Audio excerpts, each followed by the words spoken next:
who our ancestors come from the motherland. And so I want to play this for you, which is an excerpt from what she had to say. Then we're going to chat with it about our panel. I really think you're going to be blown away about what she has to say. Go right ahead. We were way ahead of them in our civilization. They set out to destroy us. And Berlin Conference put the nail on that coffin. So they gave Djibouti the same sovereignty as the United States. They gave Burundi the same sovereignty as China. They gave Togo. You see, the EU realizes individual little countries, they can't survive on the world stage. So they come together as the European Union. Now picture this now. So they cut up this Africa into the tiny little countries, small economies that could never survive on their own, but gave them the same sovereignty as the big boys. So that way, when the little bitty countries go to the world stage for the purposes of development and discussing trade, they're wannabe boxers who are being thrown into the heavyweight boxing ring every day. How do you put China in the same boxing ring with Eswatini? Eswatini has 1.2 million people. China has 1.4 billion people. And you put them on the same stage and say, go at it, negotiate. Are you with me? Yes. This is insanity of the highest order. How have we allowed this carnage to go on?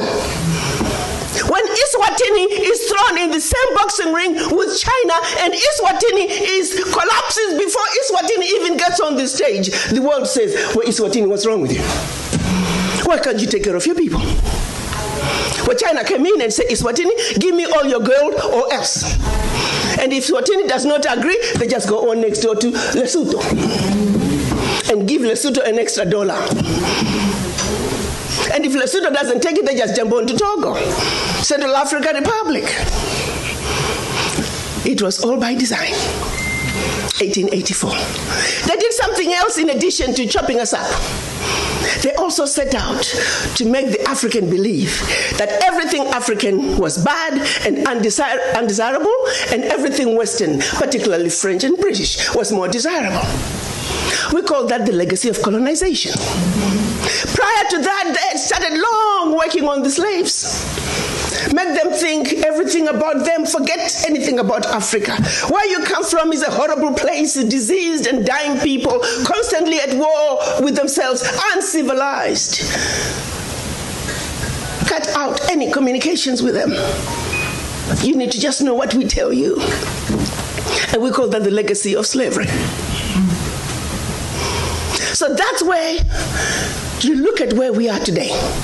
135 years later, a system that was put in place to see to it that Africa and her children are forever defeated, that Africa is forever exploited, remains in place today, alive and well. And we sit here and we ask ourselves, why isn't Africa moving forward? Why does Africa continue to be taken advantage of? Well, I'll tell you why, very simply. Until Africa comes together as a continent speaking with one voice, one continent, one people, nothing, and I repeat, nothing is going to change. As individual little African countries, we are wannabe boxers. We will never make it fighting against the heavyweights. We must speak with one voice. Yeah. And this is exactly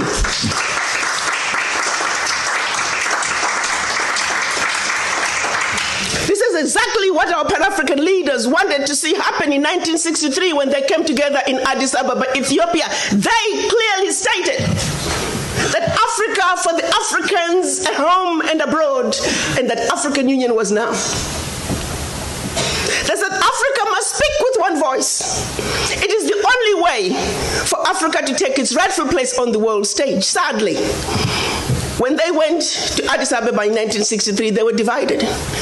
We had two factions, the Casablanca group and the Monrovia group. The Casablanca group were saying Africa for the Africans at home and abroad, and African Union now. This was Ghana, Guinea, Mali, Egypt, Morocco, Algeria, and Tunisia. Only 7. The other 25 of the 32 who attended were the Monrovia group. They were the nationalists. They said, let's go slow. Let's kind of wait on this Pan-African thing. 55 years later, 56 this year, we're still going slow. As if it wasn't bad enough that we were divided up into the tiny little countries that we are today. The gift that Berlin Conference gave us. One other thing that France did between 1958 and 1961 in the name of giving us our independence as African countries.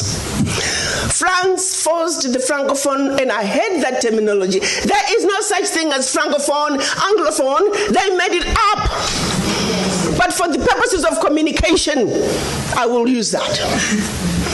14 of those countries, they said, in order for you to get your independence from us, you must sign this document. You thought they could have found a better name for the document. The document was called the Pact for the Continuation. I repeat, the Pact for the Continuation of Colonization. We are talking about giving you independence, but sign this pact for the continuation of colonization in a different format. And I'm going to highlight some of those issues that they said you must agree to if you are going to be independent. Hello. Maybe we need to redefine the meaning of independence for the French.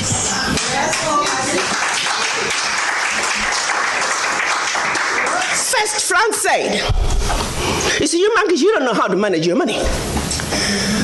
We're going to demand that you deposit 85% of your bank reserves with the French Minister of Finance. Under the French Central Bank, under the control of the French Minister of Finance. France is then going to take your 85% bank deposits from each and every one of you.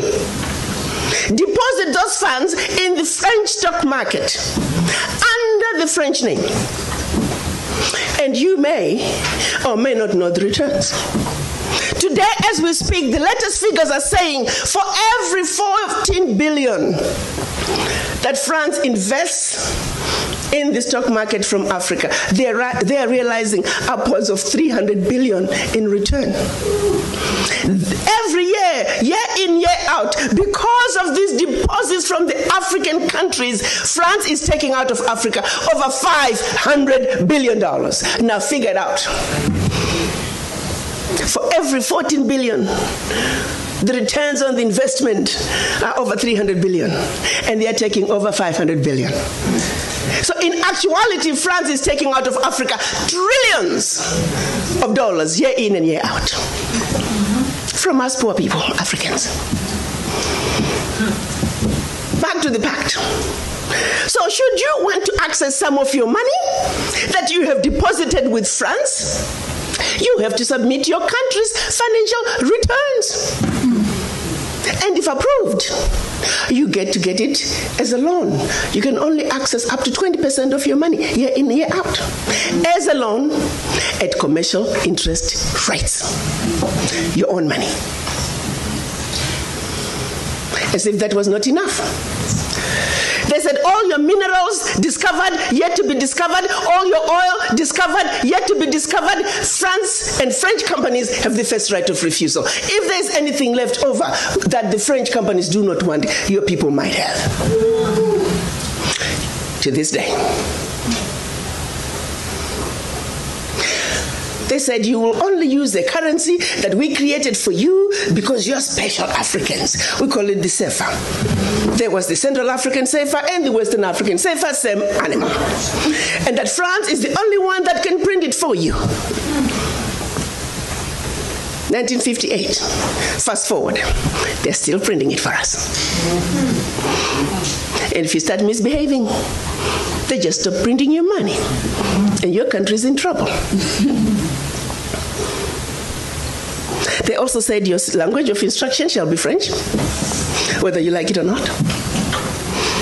That France will have military presence in your country, that your military can only be trained by France, that you can only buy military equipment from France, that you cannot have any military alliance with your neighbor, and that in the event of war, your allegiance is only to France. And furthermore, because they have military presence in your country, they can invade you without notice should they feel that the interests of France in your country are being violated. Teach, sister, teach. Speak on, sister. Fast forward, 2019, nothing has changed. The same people who have the audacity to tell us that we are poor countries, they are taking trillions out of Africa every year. And what is the African doing? Like an obedient, programmed black man, we just give in. We know the facts, but we just do nothing about it.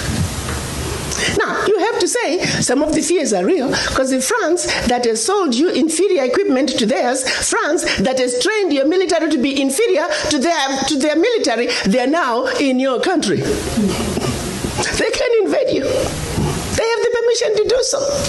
They can destabilize you. And then one might say, why is it that African leaders haven't done anything about this deplorable situation? Well, let me tell you, my brother and sister, they have tried. Documented to this day, 22 coups where leaders were assassinated. France had something to do with it. The first 7, when they decided they were pulling out of the CFA and that they're going to print their own money, they were assassinated. Every time an African leader has tried to do what's best for their country, they were assassinated. Majority of them aided by France. It's a known fact. And then others, they were just mercenaries who felt that when there was a natural resource discovered in one country, they wanted to create a coup. So while the country is thrown into a civil war, they're siphoning the natural resource. We know of one particular story that had we not known about it, it would have been, oh, there we go again, the Africans. In about 25 years ago, a group of young, rich white kids were having fun in Cape Town. They found out that there was oil in Equatorial Guinea that had just been discovered, and they wanted it. So they set out a plan to have a coup in Equatorial Guinea. So while the Guineans are busy fighting a civil war, they will be siphoning the oil. But they made one mistake. There were 2 planes. One was to leave South Africa, stop in Zimbabwe, pick up more ammunition on their way to hunt in Equatorial Guinea. Another plane was taking off in the Caribbean that had this puppet diaspora who was supposed to be the next president. Mugabe wondered why such young people needed such powerful ammunition to go hunt in Equatorial Guinea. In doing his research further, he found out that this was a coup in the making. He allowed them to land in Zimbabwe. They loaded their plane, and just before takeoff, they were all arrested. The ringleader of that group was none other than the son of the former Prime Minister of the United Kingdom, Margaret Thatcher. She had to fly to Zimbabwe and paid handsomely to get her son out. The last one of those prisoners left Zimbabwe about 6-7 years ago. Had these young people succeeded, it would have been another coup. There you go, the Africans again. Such, my brothers and sisters, is the story of your Africa. They don't do coups anymore. They simply create instability. So when you hear of an instability in an African country, ask yourself, what is really going on? Because what they are telling you is really going on is just a shiny object. The real issue is over here. And you need to stop before you start being used as an instrument of your own self-destruction. She's did it.